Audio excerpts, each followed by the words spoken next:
Peace, love, and light. This is your sister, Dr. Maat, coming before you again tonight. Tonight is not going to be a truth to power talk, okay? Tonight is not going to be a truth to power talk. Tonight is actually the first discussion of the R.E.A.D Book Club. This is our first meeting and our first discussion.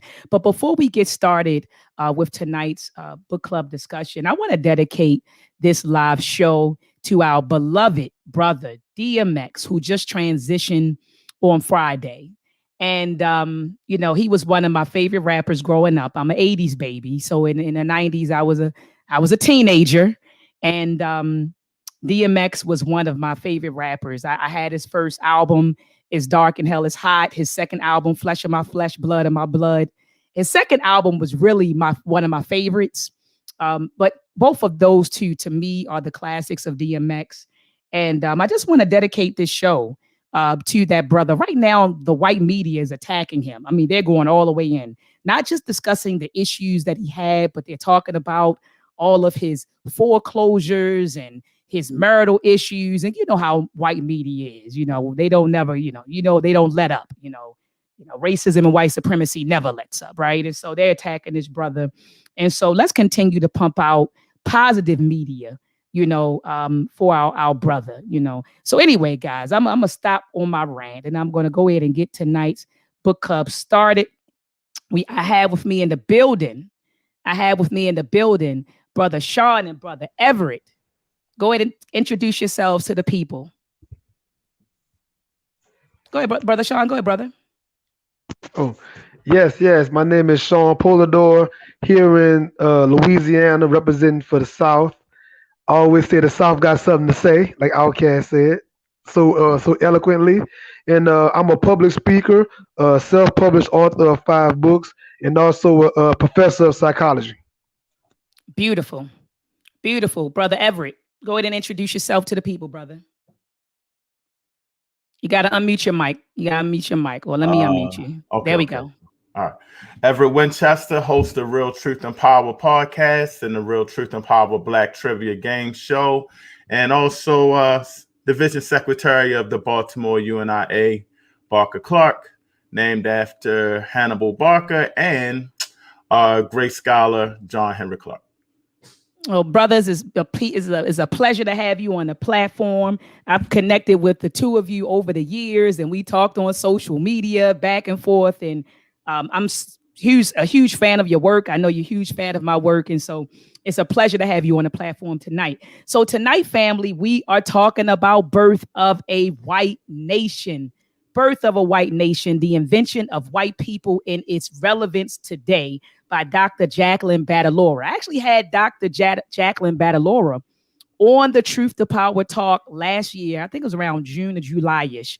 But make sure, and a matter of fact, while we're talking, I'm going to drop the link in the chat. So when you get a chance, be sure to check out that interview. All right. So tonight we're going to be discussing actually the introduction of Birth of a White Nation. All right. And this is for the R.E.A.D Book Club. I have a t-shirt. Look, Everett, look at this. I got the t-shirt, Everett. Oh, I got to get one of them. Yes. We got that's nice. Let me slide back a little bit. Hold on, so you can really see it. But the R.E.A.D Book Club. And so you could get the t-shirts from Hockey Customs on Instagram. So that's at Hockey. I think it's _customs with a Z. So let me put that up. So at Hockey Customs, you can go there and holler at that brother. Tell him that you saw Dr. Maat rocking the R.E.A.D Book Club t-shirt and you need one. And he'll get one to you expeditiously, in the words of T.I. Expeditiously. He'll make sure that you get a t-shirt. But yeah, tonight we're going to be discussing Birth of a White Nation. And so every Sunday, family, join us here at 7 p.m. Eastern Standard Time. I know we're getting started a little late today. Dr. Maat was trying to work off some of these COVID-19 pounds. And so I was walking and I was trying to rush home to get back here, and it just didn't work out. Got back here and then I had to shower up and then make my tea. And so I just said, you know what, it is what it is. So we started when we were supposed to start. But anyway, family, join us back here next week, 7 p.m. Eastern Standard Time. We're going to talk about chapter 1 of Birth of a White Nation. So if you don't have the book, don't worry about it. If I were you, I would sit like tonight. You can still participate in the discussions. Grab the book. Try to get it before next Sunday. All right. Try to get it before next Sunday so that you won't be lost with chapter 1. Brother Everett, I read the introduction today. And when I say this introduction had me hooked, I wanted to read more, but I just said, you know what? Let me just relax. But I feel like she really laid the ground. I mean, she really laid out the book. She did a wonderful job. She talked about her whiteness. She talked about what it meant to be a white woman, the reality of a white woman. And I love how she repeatedly said, Brother Everett, that white, the term white people, it's a social construct. She said it over and over and over again. She said it's a human category that was made up. And I want to define for you what a social construct is. And I'm not talking about the panel. I'm just talking about the viewers. I want to define for you, what is a social construct?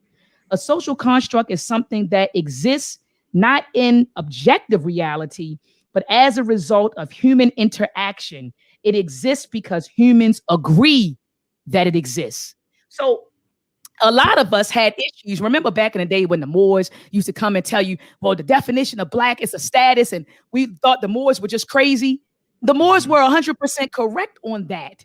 That when you call yourself black, when you call yourself white, these are made up human categories that are related to your status. And let me tell you when it hit home for me, not just the Moore Science Temple brothers who were talking about it.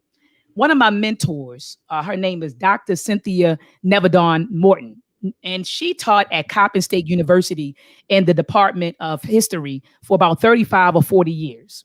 And she told me that in the 70s, when she traveled to Africa, she had to travel to Africa under the status white. And so at the time I said, well, what do you mean? Because I thought at that particular time that white was a race. I mean, I was young, I was ignorant. What do you mean you had to travel under the status of white? And that's when I began to realize that when you say white person, there's no such thing as a white person.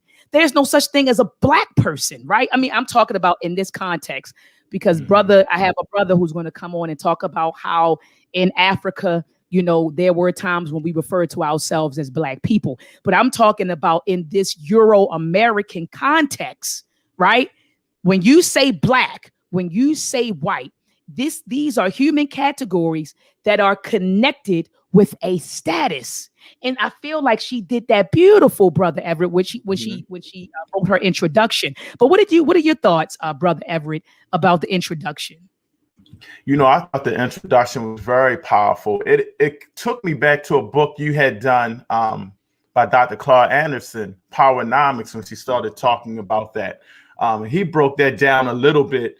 And that, well, a lot actually about, that social thing about how we're a class and things of that nature. And that just made me think about Dr. Anderson right off the bat. She was just breaking that down. And it really stuck with me because he used that same terminology.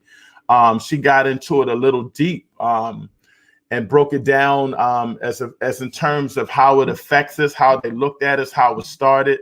He also mentioned the facts of Maryland, where I'm from, and how a lot of things happened. Maryland had a lot to do with that. As far as when the blacks first came over, we were indentured slaves.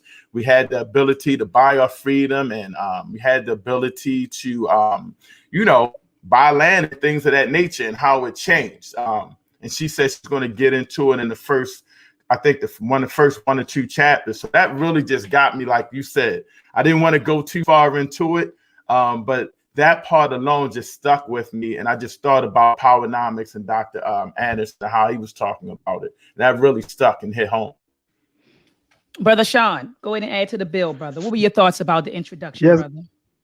Yes, ma'am. Yes, ma'am. I want to say that we're doing this book in perfect timing because as of late, in the past 2 weeks, I've had multiple white people come to me in the inbox and they say, look, I see all your posts, all the books that you post. Could you please explain to me these social issues?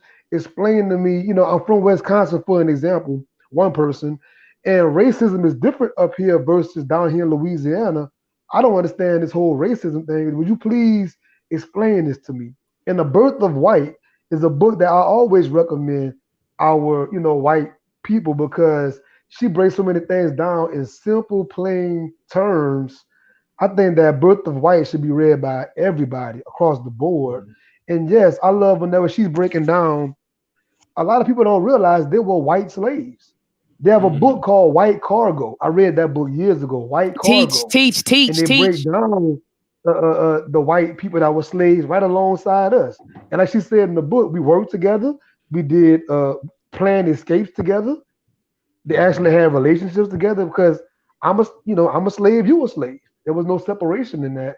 And not many people realize that, because, whenever you're born into something, you think it's how it's always been. You can't imagine what it was like before. So that's something that I really took away from the introduction, to give a few things. I read this book like 2 years ago, but I'm glad to read it again with you all to be able to discuss it and dialogue and break it down. And so I'm glad to read the book again. Absolutely. And so she begins by saying that any exploration of race is inherently complex. And she said it's complex because personal experience can't be erased. So when you're talking about race, right, she's saying that it's complicated because the people who are writing, you can't separate, your experience, or your experiences happen or are shaped by your race, right? And so she's saying it's hard to erase your personal experiences, right, which are influenced by your race. So she said that's one reason why the exploration of race is inherently complex. And then two, she said because of the scholarship. She said scholarship addressing key historical questions is varied, sometimes in opposition and sometimes indeterminate. The third factor, she said, is because language of race is problematic and confusing. So she said race, to have this conversation about race or this discussion about it, it's very complex. Brother Sean, you wanted to add? Yes, please. Me speaking to these white people lately about this whole situation, you would be surprised, Doc. But then they're trying to miseducate us. Guess what they did? They miseducated their own as well. Teach. So we think it's common knowledge because we take for granted things that we know, like 2 + 2 is 4. You will be surprised who don't know about Emmett Till's situation. They don't know about Black Wall Street. They don't know about the Red Summer. I could name 1,000 things that is common to us. And these white people genuinely, not being funny, they don't know about this. Yeah, no, you're right. They don't know about their privilege. They don't. I told this lady, I said, do you realize you're the most dangerous person in the country, not me? She said, huh? I said, yeah, you 5'4", 120 pounds. I should be scared of you way more than you seeing me with a hoodie on coming down the block. Because historically in documentation, we done burned down whole cities behind white women. And that's why, and that's brother, look, brother Sean, don't get me started. Brother Sean, you're gonna get me started now. And that's why that's why I look at these brothers, and I don't want to, I'm not gonna bang on interracial relationships and marriages tonight, but I understand that a lot of it is due to internalized racism. A lot of it's due to, miseducation and ignorance, and so I just, but like you said, I look at these brothers and these sisters when they start, going outside. I said, do you know your history? Do you know who you're laying down with? Do you know the nature? Come on, go ahead. I got one more to go along with what I just said, right? I realized something talking to them. They don't have to realize their privilege. You see, I have to know Emmett Till's story as a young Black man. That's right. I have to know about how to conduct myself to this day, about how I talk to a white woman, how I look at her, interact with her. She don't have to know. We got to be the ones that have the quote unquote Black code. You know what I'm saying? That's right. I realize that the more I talk to them in private, and I appreciate the fact that they feel comfortable talking to me in that kind of setting, and being open and honest and things like that. So I just wanted to add that in there. No, I'm glad that you did add that, because in the introduction, she said, my first conceptualization of myself is that I was born a young white child. We're born a young Black, like we're born into our Blackness in a sense. Like, so she says, by this, I mean that I saw myself as white and viewed it as an essential part of who I am. Same thing happens with Black people, right? Then she says, having a biological reality that links me to all others who are white through a shared genetic sludge that is whiteness. She said, now I know better. Now I would say I was born female and made a white girl, right? She says, what has stayed consistent is that the status white has mattered in my life. My understanding of why it matters, though, has altered dramatically. And so, like you said, Brother Sean, you were born into this. We're born into this being called Black children. And black, and understanding that we're Black people. And we see the difference. Even as a child, Dr. Amos Wilson talks about this in his book, The Developmental Psychology of the Black Child. He said Black children, we start noticing around 4, 5-ish, at an early age, who we are, what class we belong to at a very, very early age. And so I'm trying to move on to something. Oh, and in the introduction, I like how she talked about white folks and how they wanted to live around people who look like them, who shared the same skin tone, just like we do. She said economic status, color. And she talked about how every time Black people will move into the neighborhood, she said her family and other families will move right on out of the neighborhood. That's that white flight. That white flight. Yes. Yes. So she talked about that. And I love how, and I'm on probably the 4th or 5th page, she says one of the most confusing aspects of race is differentiating between the biological reality of race on one hand and the reality that the imposition of a racial group creates within society on the other hand. I don't think that people understand that there's no biological basis for race. All of us are what we call, all of us are Homo sapiens sapien. And they say that it's what, 1% or something that I think we differ about 1%, and that 1% is skin color, your eyes, your hair, but literally we're 99%, we're 99% the same. And so that's why when people were coming on YouTube with the pseudo crap, and I'm not gonna call any names, and they were trying to make it seem like white people came from somewhere else, and then we came from, we're the mothers and fathers of humanity. Go ahead, Brother Sean. Yeah. No, my brother has something. Mr. Everett. Go ahead. Mr. Everett. Yeah. Good looking out, Brother Sean. I think also she was mentioning one point about how when we were in America, or when they were in America, how they tried to start using that white code to differentiate themselves from the British or something like that. And I think that was very key. How they started to. She mentioned even I want to say I think it might have been a Dutch. I can't remember. I cannot remember who it was. I got your back. Yeah, they had a little bit of melanin, but not a lot of melanin.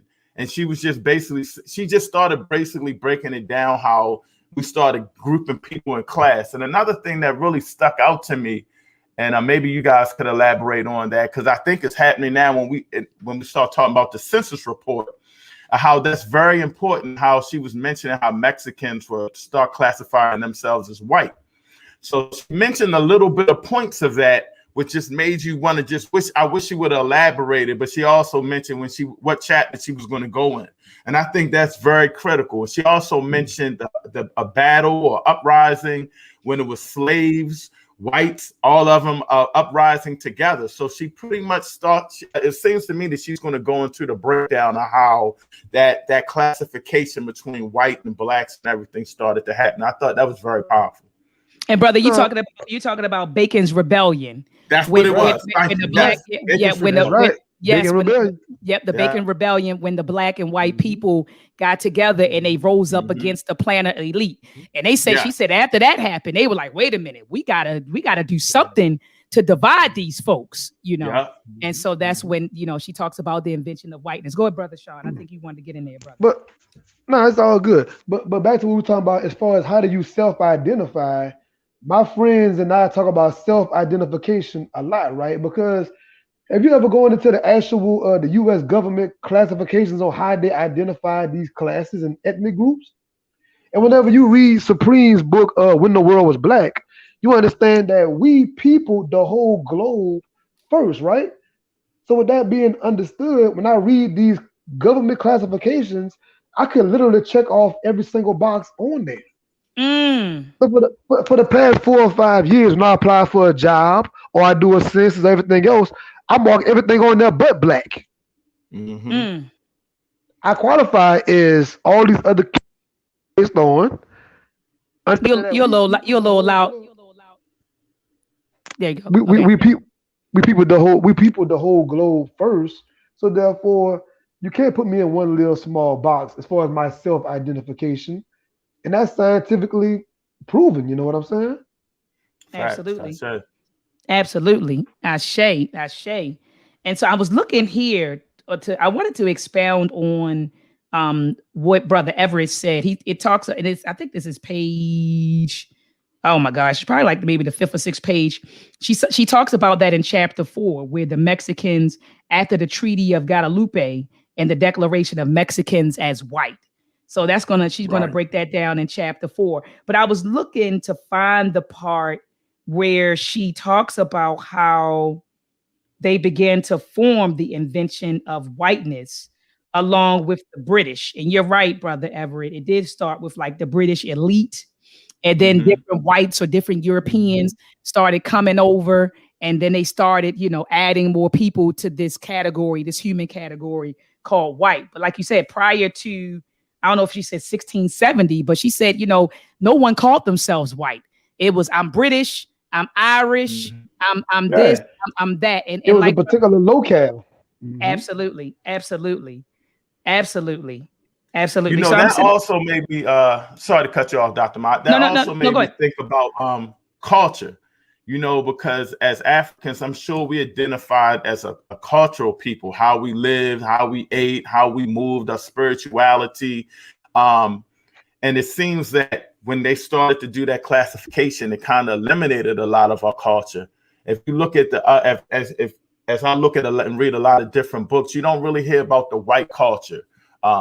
You mostly hear about the spirituality of African culture. Even the Native Indians had certain culture to them. So that stuck out to me when she starts to classify. When they start to break down the classifications, they don't add culture into it. You know what I mean? It's just basically about the color, skin tone. Excuse me Absolutely. one second, Doc. I gotta step out. I'll be right back. Okay, yeah, no problem at all. And I love how she also talked about the arguments, Brother Everett, that are at hand. She says two debates going on, in the area of history. She said there's tremendous confusion about the status of Africans prior to the institutionalization of slavery, in part because the term slave was rarely applied to Africans prior to the 1640s, and because European servants were sometimes called slaves, as Brother Sean just said, right? And so she said there's some confusion about up there. She said there's also some confusion regarding whether or not racism preceded slavery, right? Mm-hmm. Or if slavery caused racism. She said it's like, so she says right here, whether racism preceded slavery is another question for which historians dispute the answer. So she said some people were saying yes, racism caused slavery, and then some historians are arguing that racism, I guess, is a byproduct of slavery. So what are your thoughts on that, Brother Everett? That's a deep one because I think it goes back to like when we first came over here. A lot of people were indentured, blacks were indentured slaves, so they could buy their freedom, buy land and things of that nature. And it also happened around, she mentions Maryland and Virginia a lot. Yes, And they start, yes, and that's very important. They started changing laws and things to where slaves couldn't buy land. Black slaves couldn't buy the freedom back, then they couldn't buy land and stuff like that.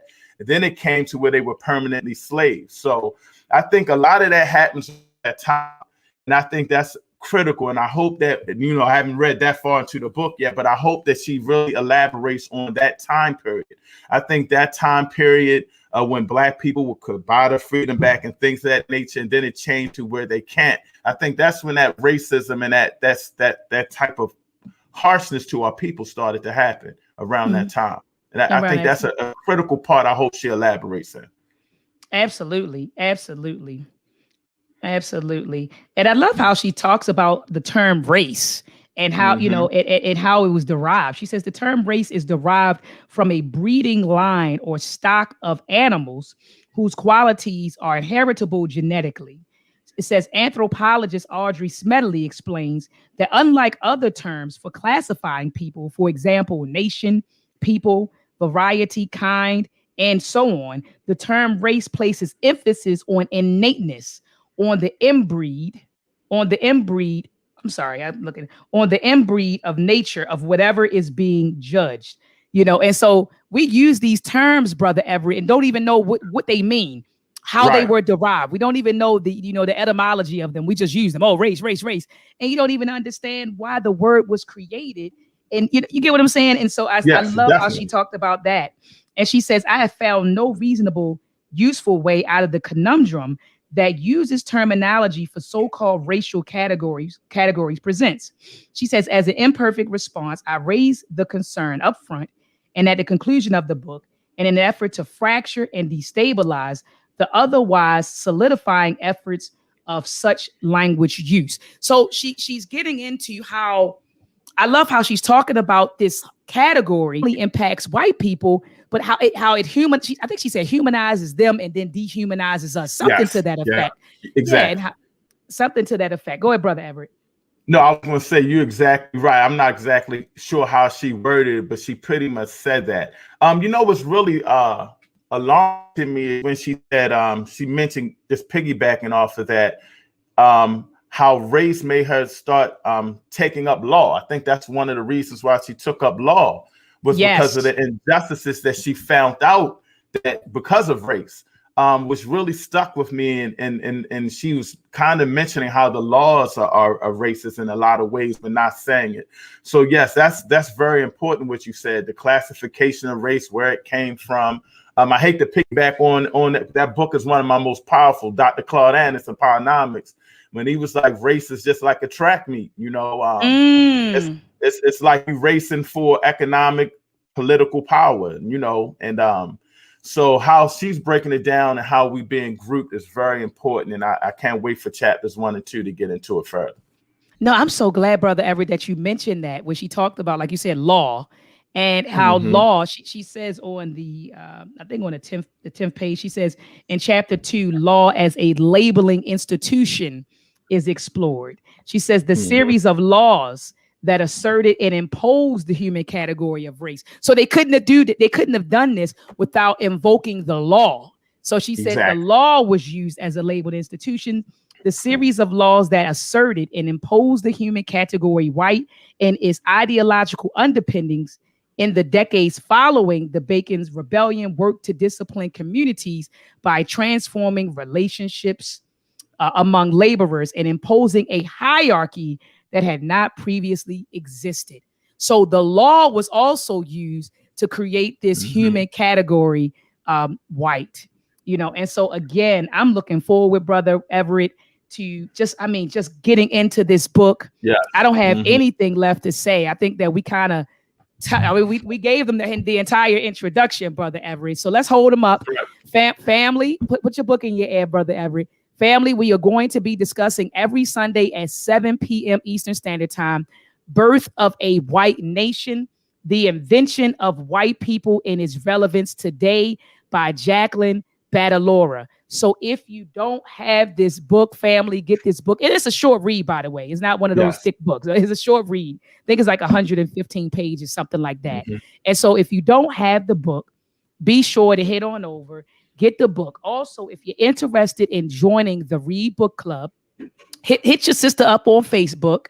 All right. You can hit me up or you can hit Brother Everett up on Facebook. Okay.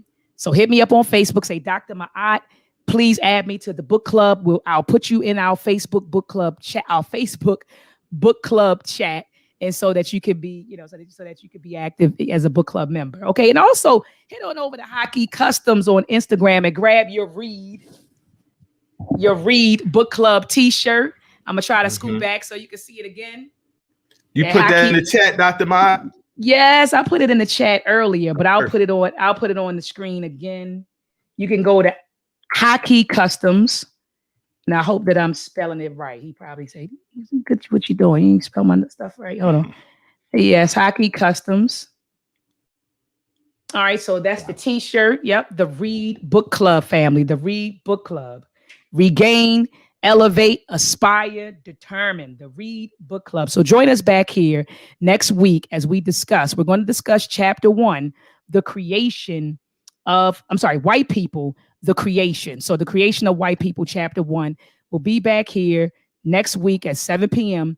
to discuss the creation of white people. As Brother Everett and I said, at the beginning of this broadcast, there's no such thing as white. We say white people, but when I'm on Facebook, Brother Everett, I go like this. I put it in quotes because I understand that it's really, it's no such thing as a human category. Well, they made it a human category, but there's no such thing as white or whiteness.